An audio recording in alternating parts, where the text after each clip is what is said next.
아버지 하나님 감사합니다. 우리 하나님 앞에 왔습니다.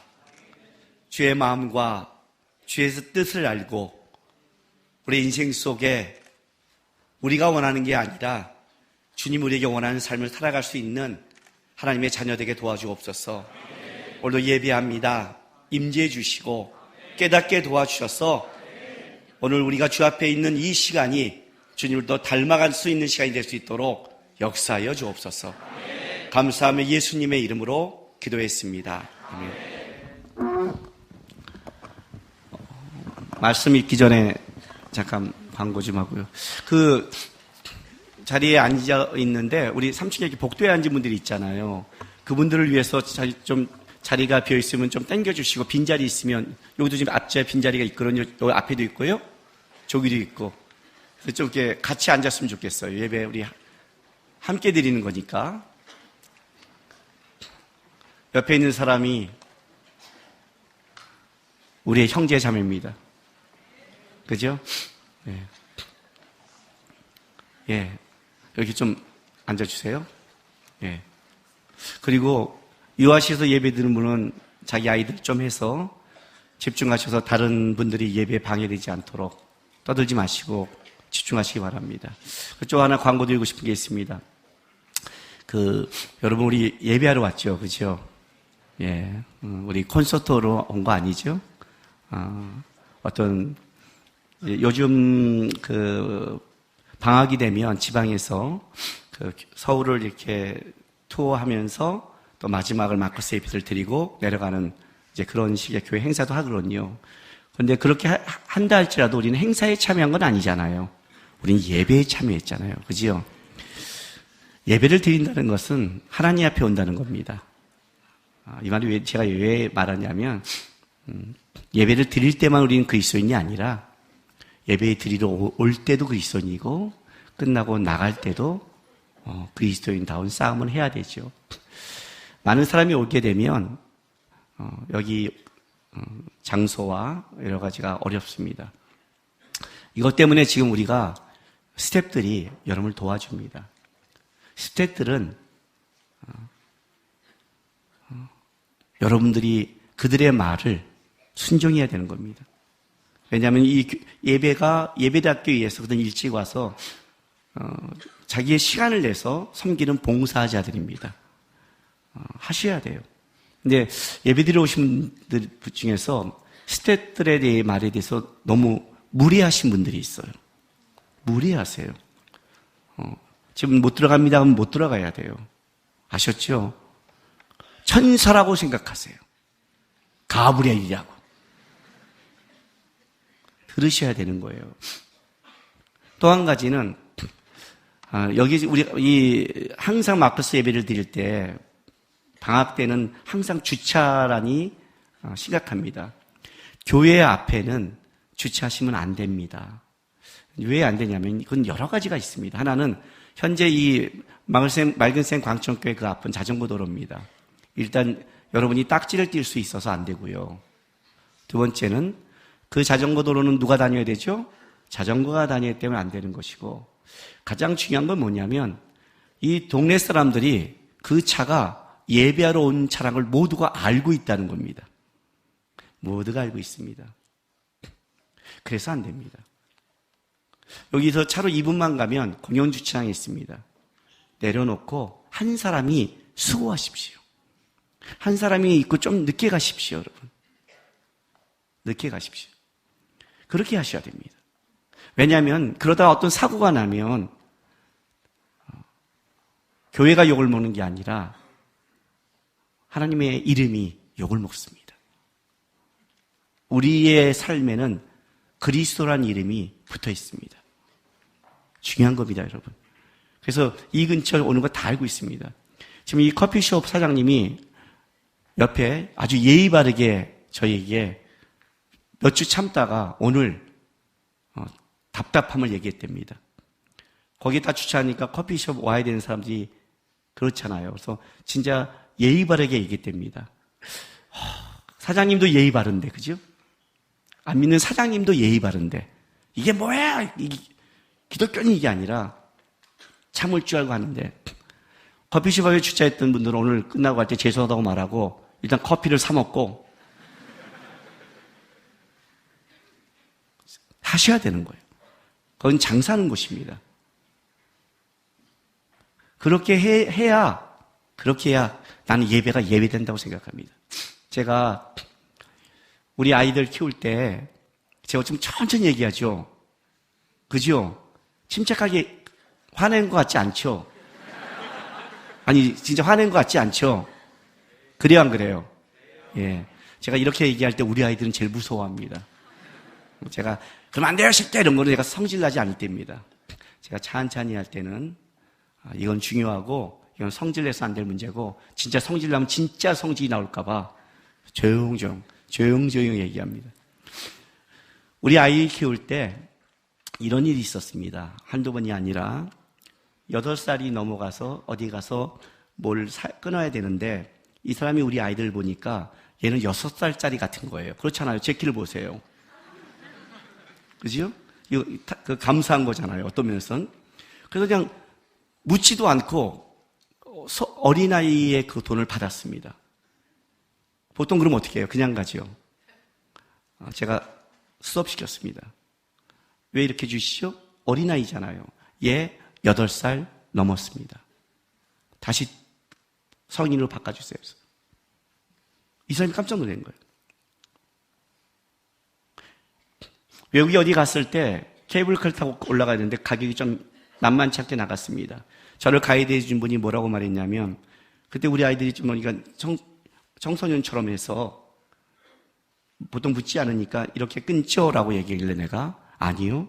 돈이 부족하면 내가 더 낼게요. 성의감을 내세요. 왜요? 나는 그 돈 얼마 때문에 우리 아이에게 거짓을 가르치고 싶지 않았습니다. 넌 하나님이 8살이면 8살에 맞는 가치를 행해. 너가 남들에 비하면 청소년처럼이지만 네가 성인이면 넌 성의값을 내. 우리 아이에게 그게 더 중요했습니다. 왜냐하면 그래야 그 아이가 그 나이에 맞게 싸움을 살아가니까. 교회차 다 되고 와서 애들 내리면서 괜찮아하면 안 됩니다. 그렇게 예배와 그렇게 그리스도인의 삶을 배우면 안 되는 겁니다. 내가 예배를 늦게 갈게. 너희가 예배를 드려. 하고 누군가가 데리고 온다면 그게 진짜 예배고 그 아이들이 예배를 배우는 게 아니라 삶을 배우는 겁니다. 아셨죠? 부탁드립니다. 우리 마커스 예배는 좀 그랬으면 좋겠습니다. 제가 우리 마커스 예배가 그래도 여기 오시는 설교하는 목사님들이 깜짝깜짝 놀래고 여러분의 예배를 보면서 한국교회에 소망이 있다고 말합니다. 왜 그런지 아세요? 이렇게 무지하기로 온 예배가 그래도 집중하는 예배를 보고 놀란 겁니다. 물론 거기는 제 한몫을 했습니다. 먼저 나온 놈한테 내가 처음부터 쌍욕을 했잖아요. 제가 욕을 그것 때문에 시작했잖아요. 설교하는데 벌떡 나가길래 저기 미쳤나 저것이 하면서 제가 지랄 그때부터 했잖아요. 그러니까 이제 욕을 먹으니까 잠잠도 하는데 이제 어느 순간 마커스 예배하면 어쨌든 요즘 가끔 이게 한두 번 오는 사람이 정신없어서 중간에 나가지 우리 예배를 꾸준히 오는 사람들은 자기가 먼저 가려면 뒤에 앉고 나갈 때 고개 숙여 앉고 이거 하잖아요. 그죠? 3사람밖에 안 해요? 그러죠? 예. 그 뒤에 앉잖아요. 이 예의잖아요. 예의. 그래서 놀래요. 어떻게 무자이런 청년들이 이렇게 예배를 드리지? 한국에 소망이 있다고 그래요. 예. 예배의 태도에서 소망이 있나 없나가 결정납니다. 예배의 태도는 하나님 앞의 태도이기 때문에 그렇습니다. 하나님 앞의 태도입니다. 근데 예배의 태도를 넘어서서 예배 들어올 때 그를 하는 스텝들의 말들, 들어올 때 나갈 때의 자세, 내가 주차하고 이런 상황 속에서 하는 그 자체도 예배입니다. 그걸 했을 때 아이들이 더 예배자들이 거룩해집니다. 여기서만 예배드리고 나가서는 막 하는 이중적인 인간이 아니라 그 예배를 이어갈 수 있는 세상 속에서도 빛과 소금을 감당할 수 있는 나는 그 교육을 시켰으면 좋겠습니다. 그래서 다음 주에 못 모르고 와서 그 앞에 되는 분이 어쩔 수 없겠지만 오늘 여기서 예배를 드리는 분들 그리고 이 영상을 보시는 분들은 앞으로 마커스에 왔을 때 여기 안 됩니다 하고 스텝이 모를 수 있잖아요. 이렇게 가야 됩니다. 그러면 급해요하지 말고 급하면 애들을 내려놓고 한 사람이 수고하셔서 질서와 하나님 앞에서 이걸 지켜가는 것을 좀 보일 수 있는 그랬으면 좋겠습니다. 예. 오늘 앞에 된 분들이 있다면 빨리 내려가서 하시고, 오늘 끝나고 또 갈 때 여기가 아니라 지하이나 밖에 있는 분들이 먼저 가도록 좀 질서를 지켜주시고, 여기서 하나님 앞에서만 손들고 아름다운 자가 아니라 돌아가는 그 모든 모습이 주님 보시기에 좀 아름다웠으면 좋겠습니다. 아멘. 예. 말씀 보겠습니다. 사무엘하 3장 22절부터 30절입니다. 한 절씩 교독하겠습니다. 다윗의 신복들과 요압이 적군을 치고 크게 노력한 물건을 가지고 돌아오니 아브넬은 이미 보냄을 받아 평안히 갔고 다윗과 함께 헤브론에 있지 아니한 때라.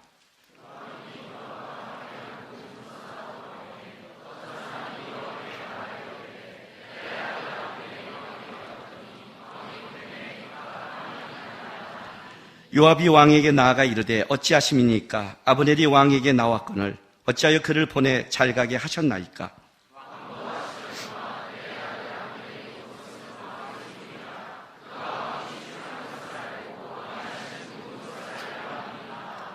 이에 요압이 다윗에게서 나와 전령들을 보내 아브넬을 쫓아가게 하였더니 시라 우물가에서 그를 데리고 돌아왔으나 다윗은 알지 못하였더라.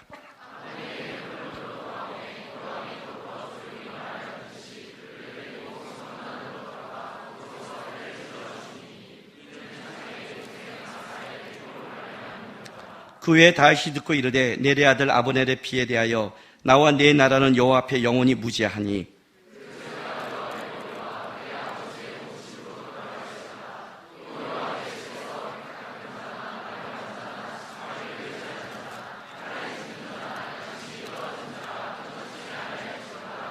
같이 있습니다. 요압과 그의 동생 아비새가 아브넬을 죽인 것은 그가 기브온 전쟁에서 자기 동생 아사셀을 죽인 까닭이었더라. 아멘. 오늘 이 본문은 다윗의 나라가 세워지는 과정 속에서 북이스라엘 이스보셋 그 밑에 있는 군대 장관 아브넬이 다윗에게 통하려는 것을 요압이 죽여버리는 장면이 나오고 있는 겁니다. 이 본문을 보면 그냥 대충 우리가 쓱 보면 이런 식의 느낌을 받습니다. 요압이 전쟁에 나간 사이에 아브넬이 다윗에게 투항하겠다고 그럽니다. 그것은 어떤 이스보셋과의 문제가 벌어짐으로 말미암아 온 겁니다. 다윗은 그와 정치적인 협상을 맺고 돌려보낸 겁니다. 요압이 돌아서 보니까 아브넬이 평안히 가고 있는 거예요. 근데 아브넬은 바로 다윗과의 전쟁 중에 있을 때 그의 동생 아사헬을 죽인 자입니다. 그러니까 이 동생에 대한 복수와 분노가 있었죠. 근데 다윗에게 가서 이렇게 말합니다. 왜 평안히 보냈습니까? 그게 정치적인 쇼인지 몰랐습니까? 우리가 어떤지 탐색하러 온 것입니다. 라고 다윗에게 왕한테 항의하고 나와서 그걸로 그냥 그 정도에 끝났으면 괜찮았는데 더 나가서는 어떻게 했냐면 다윗 모르게 어떻게 해요? 쫓아간 거예요. 여기 오늘 시라 우물가라고 그랬는데 이 우물가는 바로 그 헤브론에서 한 2.5km 정도 떨어져 있습니다. 그러니까 그렇게 멀리 안 간 거죠. 그래서 다윗이 부르는 것처럼 불렀습니다. 그러니까 아브넬은 가다 보니까 다시 불러니까 다시 돌아왔겠죠. 좋은 정치적 협상을 맺었으니까 아마 의심하지 않고 돌아왔을 겁니다. 그를 맞이해서 오늘 데려 들어가는데 오늘 이 본문에 보면 여기 27절에 조용히 말하듯이 그를 데리고 성문 안으로 들어가고 성문 안으로 들어왔지만 실제는 성문 안이 아니라 정확하면 그 성문 중앙으로 오라는 뜻입니다. 그러니까 이제 성문 중앙으로 이렇게 데려 들어가니까 으슥한 곳에서 들어가면 약간 의심할 텐데 성문 중앙으로 들어가니까 진짜 뭔가 있다고 생각했는데 거기 딱 들어오자마자 어떻게 돼요? 비무장대를 죽여버린 거예요. 그 사건을 나중에 다윗이 알게 된 겁니다. 다윗이 이 사건에 대해서 하나님에 대해서 자기가 무지함을 얘기하면서 어떤 요압의 가문에 대한 저주를 하냐면 29절 보세요. 그 제가 요압의 머리와 그의 아버지의 온 집에 돌아갈지어다. 또 요압의 집에 백탁병자나, 이 백탁병자는 뭐냐면 성병입니다. 성병이에요. 나병 환자, 문둥병이죠. 지팡이를 의지하는 자, 단순하게 지팡이를 의지하는 장애인을 말하는 게 아니라 불구의 몸으로 일어날 수 없는 자란 뜻입니다. 완전히 일어날 수 없는 자.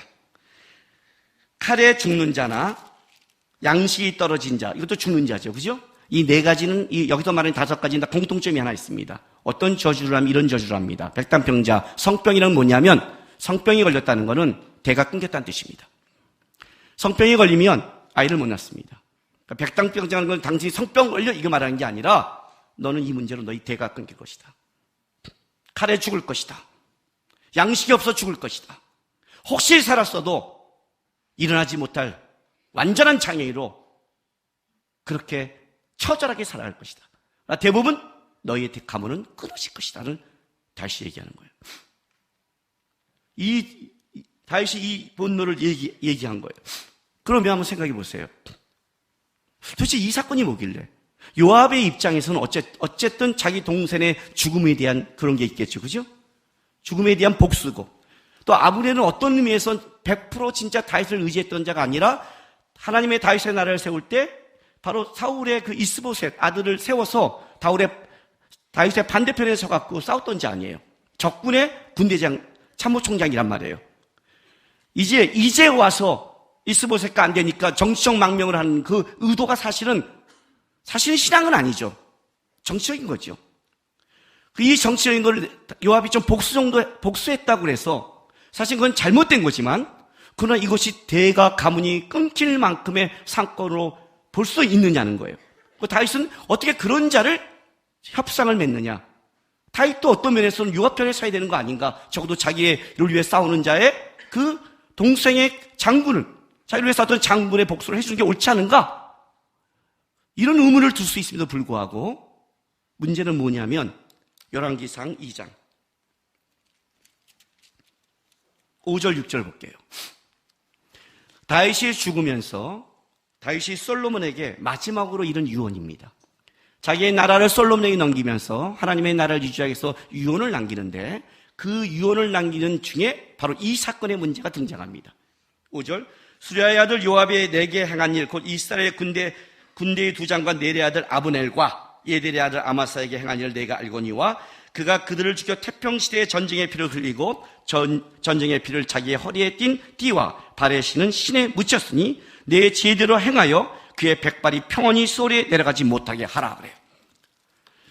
요압의 가문에 대해서 뭐라고 말하냐면 나는 어떻게 같이 왔지만 한 가지 분명한 사건이 있다. 솔로몬아 너는 왕권을 잡을 때 먼저 이 요압을 백발로 평안히 가지 못하게 죽여버려라. 심판해라. 를 유언으로 남기고 솔로몬에 의해서 심판받습니다. 그런데 그때 다윗이 그에게 그러면 다윗은 뒤끝 장렬인가요? 그죠? 이때부터 지금 그때까지 간 거 아니에요? 뒤끝 장렬 아니에요? 요압도 몰랐을 거예요. 죽을 때 솔로몬에게 이 말을 할지는. 그럼 다윗은 소갈머리가 요만한가요? 이때 이 새끼가 내 이름을 팔아서 아브넬을 데려와? 죽여? 알았어, 너. 여기서 너의 가문에 백탁병자와 칼에서 죽을 것과 이 저주가 진짜 다윗이 가슴에 품었던 건가요? 아니죠. 아무리 다윗이 그걸 품는다 할지라도 하나님이 그걸 허락지 않으면 할 수 없는 거죠. 지금 이렇게 말한다면 다윗이 여기서 말한 이 얘기, 요압이 한 이 일로 말미암아 너의 가문에는 대가 끊어질 것이며 죽을 것이며 살아도 상계 아닌 삶을 살아가는 가문이 될 것이라는 이 예언에 대해서 어떻게 돼요? 솔로몬에게 넘겼을 때 하나님도 이 예언을 이루셨다는 거예요. 그렇다면 이 문제는 당연히 개인적인 복수를 넘어선 거죠. 그죠? 개인적인 복수를 넘어선 거죠. 뭐 때문에 다윗은 이렇게 분노했고 뭐 때문에 하나님은 이걸 듣고 도대체 요압이 뭘 그렇게 잘못한 것인가? 동생의 복수를 갖고 했는데 오히려 다윗을 위해서 생명을 걸고 그렇게 달려오고 뛰어왔는데 도대체 이 문제가 어떤 문제길래 요압의 가문 속에 징계할 수 없는 사건인가를 말하고 있는 거예요. 신앙생활할 때 여러분이 아셔야 될 게 있습니다. 예수를 믿는 것과 하나님의 사람으로 살아가는 건 다른 얘기입니다. 부모가 자녀를 낳아준 것과 자녀가 훌륭하고 성숙하게 자라는 것은 다른 얘기입니다. 부모가 자녀를 낳는 것은 그 자녀의 노력도 필요 없고 부모가 진짜 낳은 거에 불과하지만 그 자녀가 훌륭하게 자란다는 건 부모의 노력으로 되지 않습니다. 그 자녀의 땀과 노력도 같이 필요합니다. 우리가 예수를 믿고 주님 앞에 나오는 건 다 은혜지만 그러나 우리가 여기서 예수의 사람으로 살아가면서 하나님 앞에 힘있게 살아가는 문제는 그것은 다른 문제입니다. 거기에는 우리의 책임이라는 게 같이 들어갑니다. 하나님이 야곱이라는 가문을 선택했을 때, 야곱을 선택할 때는 하나님이 일방적으로 선택했습니다. 리브가의 뱃속에 있을 때 뱃속부터 하나님이 선택자를 말합니다. 자라면서 싹수를 보고 얘기한 게 아니라 태어나 자라면서 보고 얘가 훌륭한 데가 아니라 뱃속에 야곱을 벌써 선택해버립니다. 구원과 선택은 하나님 손에 있습니다. 그런데 뭐가 다른 줄 아세요? 야곱을 통해 난 자녀들, 그래서 그 자녀들 모두 다 선택받습니다. 루벤 같은 경우는 그의 야곱의 첩이죠. 서모죠. 어머니에도 불구하고 거기와 통관을 합니다. 성적인 관계를 맺어요. 그럼 이건 사실 돌에 쳐 죽여도 마땅하지만 루벤 가문이 날아가지 않습니다. 루벤 지파가 유효합니다. 그러나 장자권은 날아갑니다. 선택은 날아가지 않지만 장자권은 날아갑니다. 우리가 이 땅에 살아갈 때, 주님의 사람으로 갈 때 내가 힘을 잃었어요. 주님 살아계신 게 맞아요? 진짜 나는 왜 이러죠? 이렇게 말할 때 그것이 진짜 주님 편의 책임인가? 아니면 내가 살아간 데 있어서 혹시 나의 신앙의 삶의 문제 속에 틀어진 게 없는가를 점검해야 됩니다. 이해가 되세요? 이건 굉장히 중요한 겁니다. 하나님의 사람이라는 것은 저절로 되는 건 없습니다. 지금 이 문제는 굉장히 중요합니다. 다윗 편에 쓴 요압임에도 불구하고 다윗과 함께 하나님의 나라를 세운 군대 장관임에도 불구하고 이 문제는 하나님이 넘어가지 않고 다윗의 나라에서도 용납되지 못하는 게 이 부분입니다. 도대체 어떤 거길래? 자, 제가요 자랑 좀 할게요.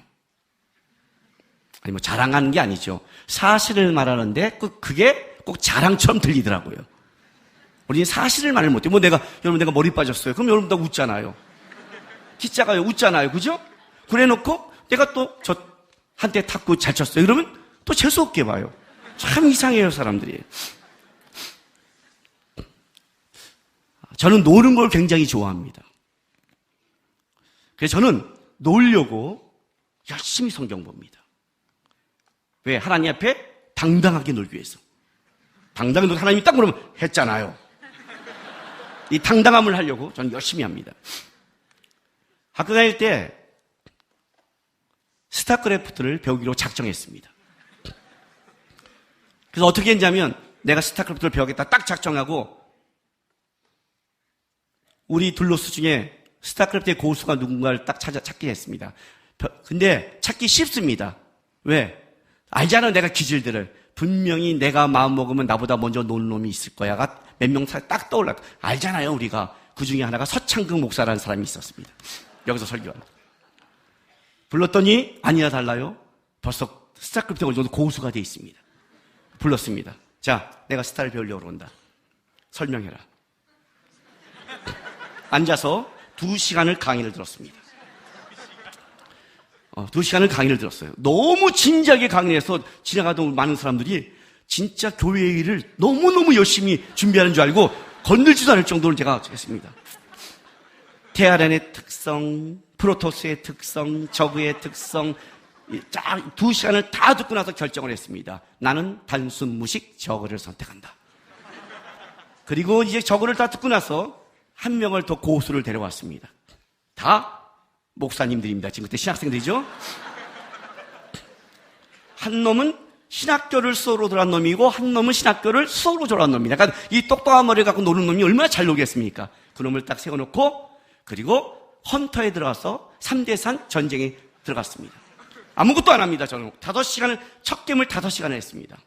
자, ESZ, ESH 계속 단축키를 외웠습니다. 셋이 어택! 그러면 어택 딱 찍어요. 왜 어택? 스프링 박아! 해철이 막 해! 막 하고 있으면 이겼어요. 벌써 이겼어? 그렇게 5시간을 했더니 단축키가 이어졌습니다.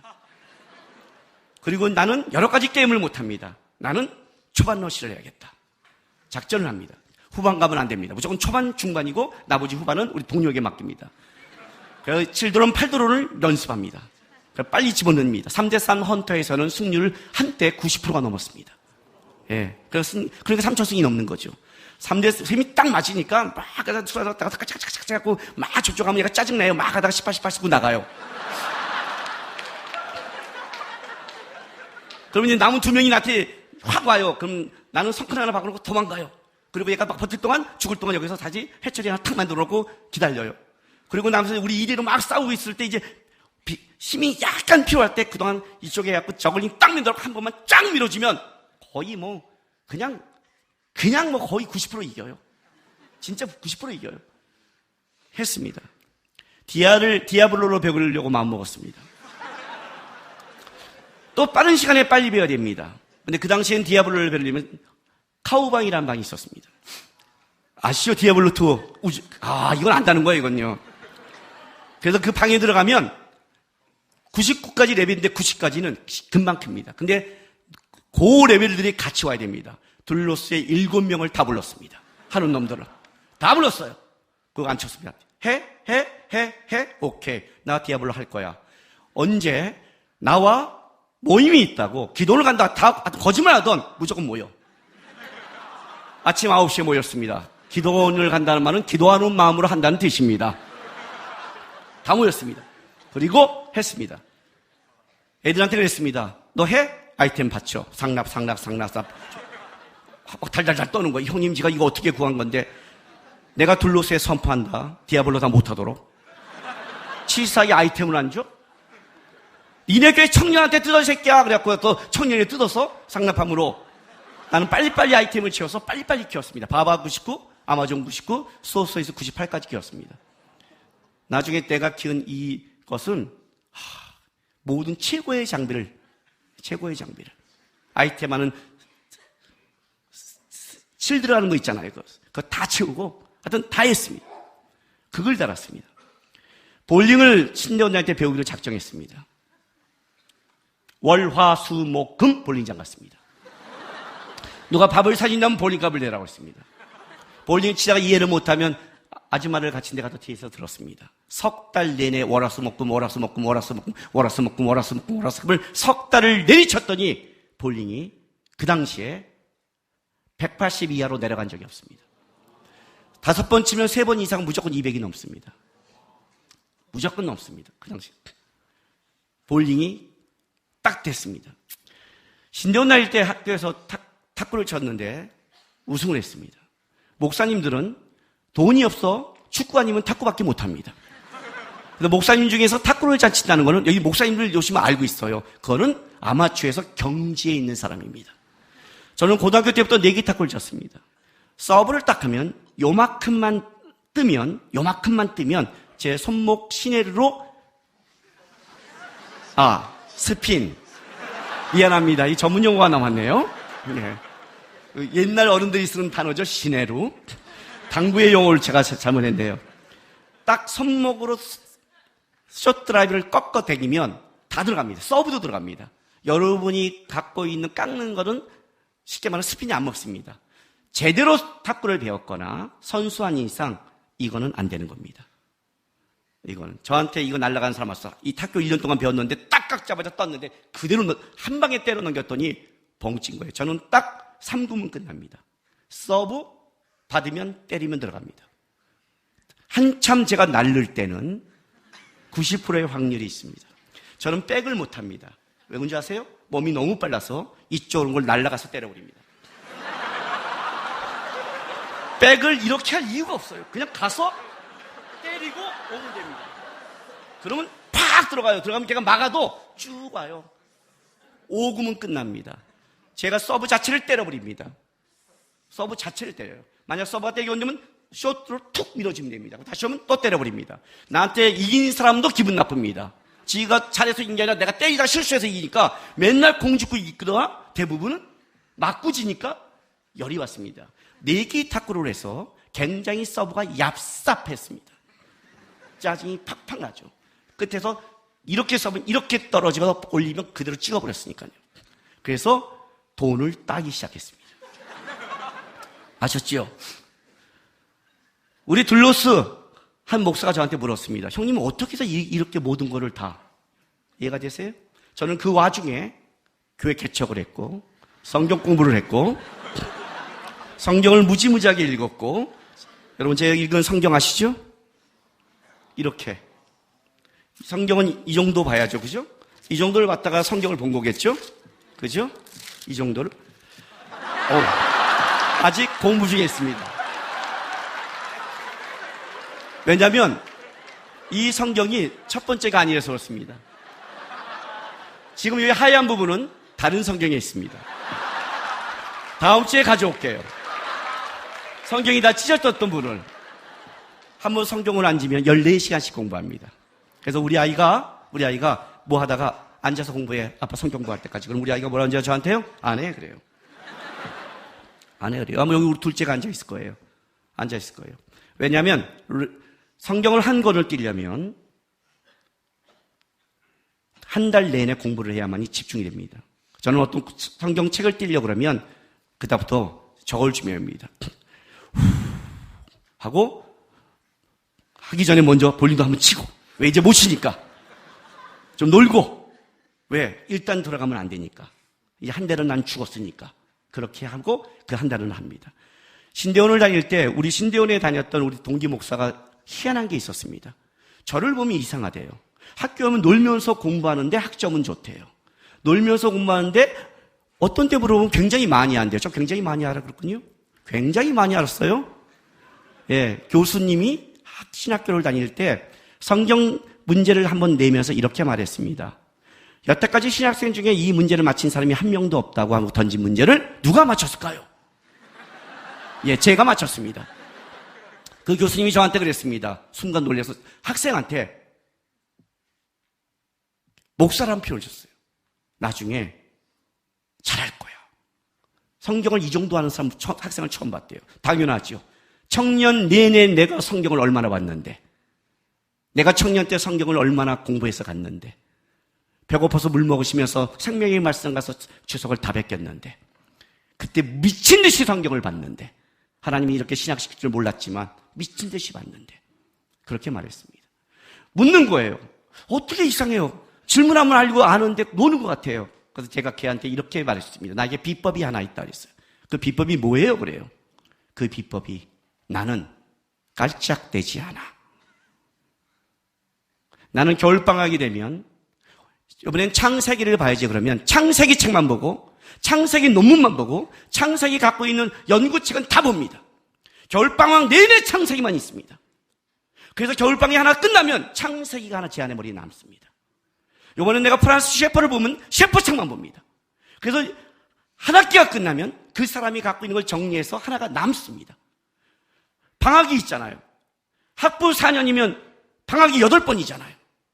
신대원 3년이면 방학이 6번이잖아요. 겨울방학, 여름방학. 14번이면 난 14개를 띄워놓은 거예요. 14개를. 창세기 출애굽기 하면 14개를 띄워놨고 책을 안 해도 14개의 사상을 갖고 있는 거예요. 볼링을 칠 때는 설 달 동안 볼링을 칩니다. 탁구를 할 때는 탁구만 합니다. 스타를 할 때는 스타만 해요. 디아블로 할 때는 디아블로 합니다. 어떻게 디아블로 이렇게 키웠네요? 어떻게 할까요? 시간과 땀과 노력과 기도와 눈물로 키웠죠. 묵상을 해야 되거든요. 묵상이라는 게 뭔지 반복해서 책임지라는 거예요. 스타를 할 때는 스타만 묵상해야 전략이 나오죠. 왜 팔드론이 안 먹혔지? 왜 이게 안 됐지? 뭐가 늦었지? 어떡하지? 생각을 하잖아요. 저는 게임을 해도 1시간씩 안 합니다. 스타 한다 그러면 그날 5시간을 내리합니다. 손가락이 풀릴 때까지 해야죠. 그죠?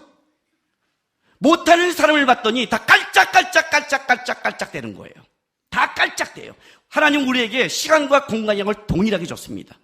동일한 걸 줬어요. 결국 거룩이란 이 시간과 공간을 잘 사용하는 거예요. 하나님이 원하는 장소에 가야 집중적으로 하던가, 하나님이 원하는 시간대에 집중적으로 했을 때 업그레이드 되지, 깔짝대는 사람은 업그레이드 안 돼요. 그래서 여러분 신앙이 언제 자라요? 다 수련회 같은 데 가서 잘하잖아요. 왜? 시간과 공간을 와서 집중하니까 잘하는 거예요. 집중하니까. 여기서 교회에서 신앙 자란 분들, 하나님 앞에 닮아간 분들 모두 공통점이 있어요. 이런 얘기를 한 번씩 해요. 무슨 얘기요? 나 그때 내가 교회 직원인 줄 알았어. 목사님도 나만큼 안 나왔어. 나 월요일, 화요일, 수요일, 토요일, 금요일. 나 진짜 이러다가 나 이거 하나님 신학으로 부르나? 나 그렇게 착각했어. 한때 그런 사람이 있어요. 왜냐하면 그렇게 하나님 앞에 나와서 시간을 드리고 보고 그렇게 함으로 그때 신앙이 자라거든요. 이걸 보고 집중력이라는 거예요. 하나님 우리를 어떻게 만들었냐면 뭔가가 우리에게 쌓이고 실력을 갖추기 위해서는 그냥 갖추는 게 아니라 뭐예요? 집중하는 거예요. 집중해야 돼요. 둘러스 DTLT 제자훈련을 할 때 훈련하면서 성경 읽기하고 훈련하면서 책 독서 나가고 훈련하면서 마커스 배 2번 나오게 해요. 왜? 앉아서 머리가 아니라 하나님을 배우려면 예배와 말씀과 이런 것들을 집중해야만이 하나님을 만나거든요. 내가 누군가가 친해진다는 것은 그 사람과 집중해서 만났기 때문에 친해지는 거지, 스쳐가듯이 아무리 오랫동안 만나도 그 사람은 절대 친한 게 아니에요. 사람과 모든 일은 그렇게 돼 있어요. 결국 우리가 하나님을 만나고 하나님 앞에 나가는 것도 결국 이 사건이 똑같이 되는 거예요. 집중하는 거예요. 나는 하나님을 잘 몰라. 나는 하나님을 좀 알고 싶어. 예, 방법을 갖춰드릴게요. 3년 동안 예배에 빠지지 마세요. 늦지 마세요. 주일 예배 드리세요. 마커스 예배 오세요. 교회 수요일도 다니세요. 3년만 성경 일독하세요. 그렇게 성경도 일독하고 예배도 다니면서 나가면 내가 장담할게요. 3년 후에 하나님을 깊게 만날 거예요. 그렇게 말씀과 그렇게 예배 안에 쓴 자를 하나님이 놓치지 않아요. 제가 그랬으니까요. 제가 왜 신앙이 깊어진 줄 알아요? 중학교 때 교회 와서 고등학교 2학년 때 예수를 영접했어요. 주님을 알았는데 알자마자 제가 뭐냐면 내가 얼마나 무식한 놈이란 걸 알았어요. 무식하잖아요. 나는 어렸을 때부터 바냐바라 마라바타 이거 듣고 자랐어요. 그죠? 불교만 듣고 자랐다고요. 교회 왔더니 무식한 거예요. 안 되겠다. 적어도 내가 신하한테 무식하지 말자. 그래 결정을 했어요. 어떻게? 내가 모태신앙부터를 따라잡으려면 한 가지 방법밖에 없다. 청년 때 최대한 열심히 예배보다 더 하자. 주일 예배, 수요예배, 그 당시에 목하는 목사님 살아계실 때 사랑의 교회까지 찾아가서 했고, 두란노 가서 목요 예배 드렸고, 영락기도 가서 금요 차려드렸고, 하나님이 은혜 주는 곳을 다 찾아다니면서 기도하고 성경 매년 일독씩 하고 성경 공부하고 가서 성경 찾아서 해고, 그렇게 3년을 했더니 모태신앙보다 내가 성경을 더 많이 알기 시작했어요. 왜? 깔짝거리는 모태신앙보다 집중해서 하나님과 3년간 내가 훨씬 더 깊어지기 시작했어요. 이 집중력이라는 거예요. 그런데 내가 어디에 집중하고 있냐를 아는 방법이 하나 있어요. 내가 어디에 집중하고 있는가. 그게 내 삶과 신앙의 모습과 자세를 만들어내요. 뭘 보면 아느냐? 여러분 속에 튀어나오는 분노가 뭔지를 보면 알아요. 간절함을 보면 알아요. 그 간절함이 내가 집중하는 거예요, 실제로는. 내가 간절하지 않는 건 집중하지는 아니에요. 나에게 필요하지도 않아요. 그렇죠? 여러분의 마음을 간절하게 만드는 것. 그것이 어떤 때는 분노로 나오고, 어떤 때는 뭐예요? 갈증으로 나오고, 목마름으로 나오며 가는 것. 그가 가지고 있는 것을 사람은 추구하게 돼 있어요. 신앙생활을 보면 그래요. 내 속에 뭐가 있냐를 아는 유일한 방법이에요. 오늘 그게 다윗과 요압의 차이예요, 여러분. 이게 바로 다윗과 요압의 차이예요. 요압의 분노와 요압의 그것은 하나님의 나라 쪽에 있는 게 아니라 뭐에 있었냐면 개인적인 분노와 개인적인 야망과 개인적인 거였어요. 자기 동생의 죽음. 하나님의 나라가 세워가는데, 다윗의 나라는 하나님의 나라인데, 사울과 다른 나라인데, 바로 거기에 붙여서 하나님의 나라에 있을 요압이 이 순간 개인적인 복수로 말미암아 다시 평화에서 전쟁으로 갈 위기가 빠진 거예요. 그게 아까 말한 솔로몬이 말한 그 얘기예요. 다윗이 꿈꾸는 게 있어요. 다윗이 아브넬을 받고 싶어 받을까요? 그의 정적인 수를 모를까요? 아니에요. 다윗은요, 어쨌든 아브넬도 이스라엘 사람이잖아요. 어쨌든 이스라엘에 빨리 평화가 이루어져야 하나님의 나라가 서고, 하나님의 나라가 서야 하나님의 영광을 위해 달려가는데 나눠져 있는 거예요. 개인적인 복수와 개인적인 야망을 넘어서서 뭘 하고 싶은 줄 아세요? 그는 하나님의 나라 위에 다윗은 참고 있고 빠른 평화를 위해 달려가고 있는데, 이때 요압이 자기 개인적인 복수로 말미암아 이스라엘 안에 다시 한번 피해 대가를 치르게 하는 거예요. 동족끼리의 전쟁을 만들 수 있는 위기를 준 거예요. 하나님의 나라를 생각하지 않죠. 이 속에 받고 있는 분노의 문제였어요. 개인적인 것. 우리 교회에 와서 많은 사람들이 예배하고 말씀 보고 기도해요. 열심히 하는 분이 있어요. 근데 아셔야 돼요. 그게 진짜 하나님을 위한 거를 여러분 점검하세요. 하나님을 위한 건가를 점검하시라고요. 왜 그런 줄 아세요? 많은 사람이 이런 말을 해요. 내가 이렇게 열심히 했는데, 내가 이렇게 기도했는데, 내가 이렇게 봉사했는데 하나님 이게 뭡니까? 이건 개인적인 거예요. 개인적인 분노예요. 요압 같은 분노라고요. 충성을 했으면 충성한 걸로 끝나야죠. 그죠? 충성한 게 면류관이죠. 섬긴 게 면류관이죠. 섬겼는데 이게 뭡니까는 실제로는 섬김을 조건으로 해서 내가 갖고 있는 야망을 이루고 싶은 거 아니에요. 요압처럼. 그죠? 사무엘하 16장 볼까요? 사무엘하 16장에 다윗이 압살롬 때문에 전쟁에 피해 도망갈 때 그때 시므이가 나와서 다윗을 저주해요. 자, 16장 9절 보세요.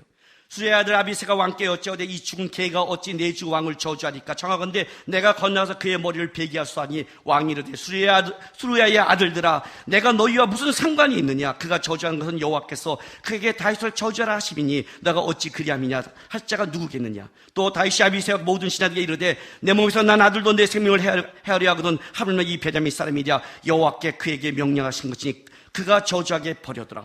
혹시 여호와께서 나의 원통함을 감찰하시니 오늘 그 저주 때문에 여호와께서 선원에게 갚아주리라. 아비새는 요압의 동생이잖아요. 이들에게는 항상 뭐가 있었냐면 다윗을 따라가면서 그 개인적인 분노와 개인적인 욕심을 자제하지 못했어요. 이때도 다윗을 위하는 줄 알았지만 실제는 아니에요. 다윗을 알아보고 있는 거예요. 나와 무슨 상관이냐는 거예요. 하나님이 일하시고 나는 하나님 앞에서 이 문제를 풀려고 하고 있는데 왜 너는 하나님의 문제를 보지 않고 자꾸만 이 문제를 인간의 문제로 끌고 오냐가 다윗의 마음이었어요. 신앙은 거룩한 분노가 있어야 돼요. 우리 둘러스 지금 선교사님이 계세요.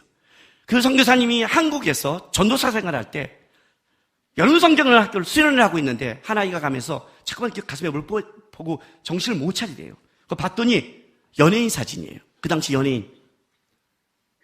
그래서 뭐야 했더니 저 주세요.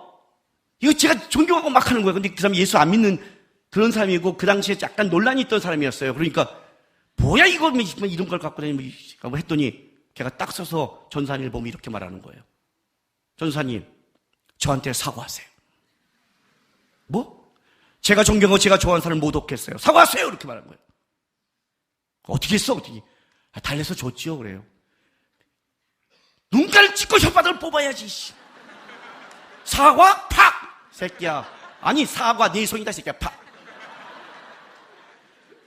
그걸 죽여야지. 난 죽였다 이 새끼야. 어디?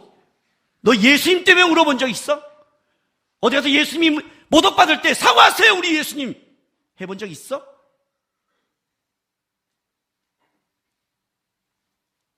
그놈의 새끼를 머리털 뽑아갖고 자기가 분노하고 자기가 화내는 것 거기에 자기 마음과 자기가 추구하는 게 있죠. 다윗이 용기가 없는 사람이라고 생각하세요? 아니요. 골리앗을 향해 하나님의 이름이 모독받을 때 물맷돌을 뛰어간 게 다윗이에요. 다윗이 여기서 왜 참을까요? 내 개인적인 야망과 복수보다 뭐예요? 하나님의 나라 때문에 참는 거예요. 이게 그리스도인이에요. 성경에 보면 비느하스라는 제사장이 하나님이 그에게 영원한 제사장을 약속해요. 민수기 25장 보세요. 민수기 25장 1절부터 13절인데 1절 보세요. 1절. 이스라엘이 시딤에 머물러 있더니 그 백성이 모압 여자가 음행하더라. 음행을 했어요. 자 7절. 제사장 아론의 손자 엘리야스의 아들 비느하스가 보고 회중 가운데 일어나 손에 창을 들고 그 이스라엘 남자를 따라 금막사에 들어가 이스라엘 남자와 그 여인의 배를 꿰도록 두 사람을 죽이니 연병이 이스라엘 자손에 그쳤더라. 그 연병으로 죽은 자가 24,000명이었더라.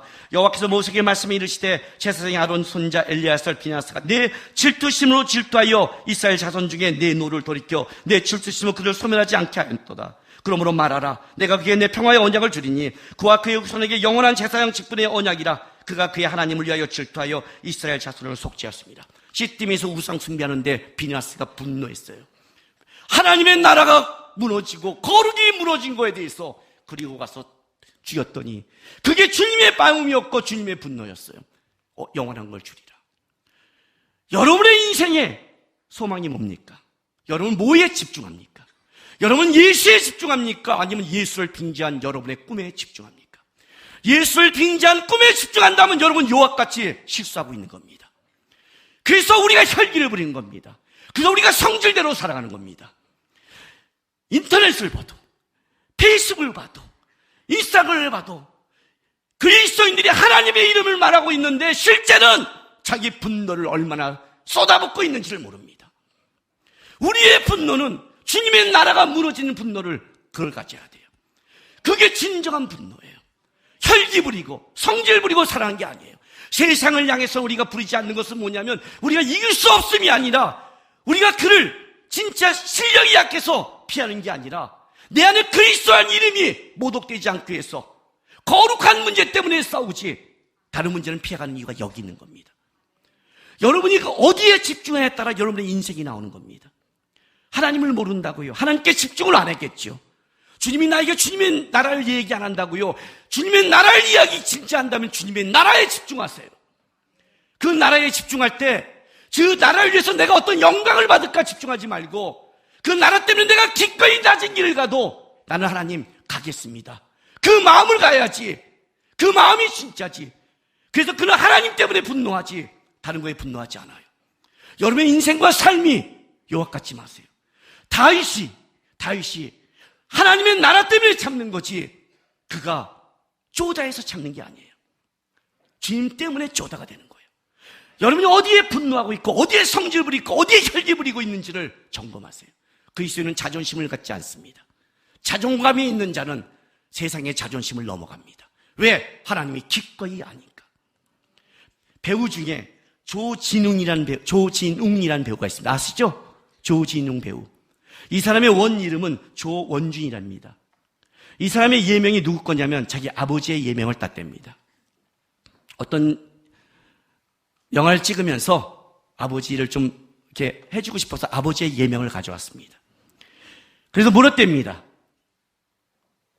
그 아버지의 예명을 따서 좋은 점이 있나요? 그랬더니 이 사람이 이렇게 말했습니다. 좋은 점보다는 아버지의 이름에 먹칠할 수 없어서 더 늘 경계심을 갖고 삽니다. 늘. 아버지의 이름이 나한테 있어서 더 조심하며 살아갑니다. 이게 그리스도인입니다. 하나님의 이름이 있잖아요. 하나님의 이름이 있잖아요. 증명하고 싶고 싸우고 싶어도 하나님의 이름 때문에 이를 악물고 참는 거거든요. 성질을 못 부려서가 아니라 내 혈기와 나를 증명하기 위해서 성질을 부린 게 아니라 하나님의 나라와 내 인생을 동안 일하시는 하나님의 영광 때문에 참고 그 길을 가는 거예요. 나의 힘과 에너지는 하나님 쪽에 전념하려고. 하나님 쪽에 전념하려고. 하나님 쪽에 전념하세요. 하나님 쪽에 집중하세요. 하나님을 아는데 투자하세요. 세상에서 세상 거에 집중하고 하나님에서 깔짝깔짝 하지 마세요. 하나님께 깔짝대면 깊이가 없는 겁니다. 그게 우리가 무너진 겁니다. 하나님의 사람들은 하나님의 이름으로 일어나야 됩니다. 하셨어요? 나는 하나님께 집중하는 한 세대만 일어나도 이 시대가 변화되고 생각합니다. 하나님의 영광을 위해 달려가는 한 세대가 있다면 하나님, 나는 나를 위해 성질과 혈기를 부리지 않겠습니다.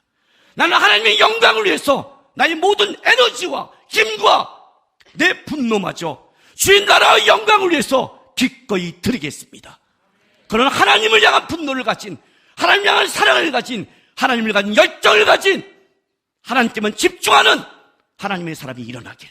그리고 여러분의 인생 속에 그 하나님의 영광과 명예와 가치가 드러나길 주의 이름으로 바랍니다. 기도합시다.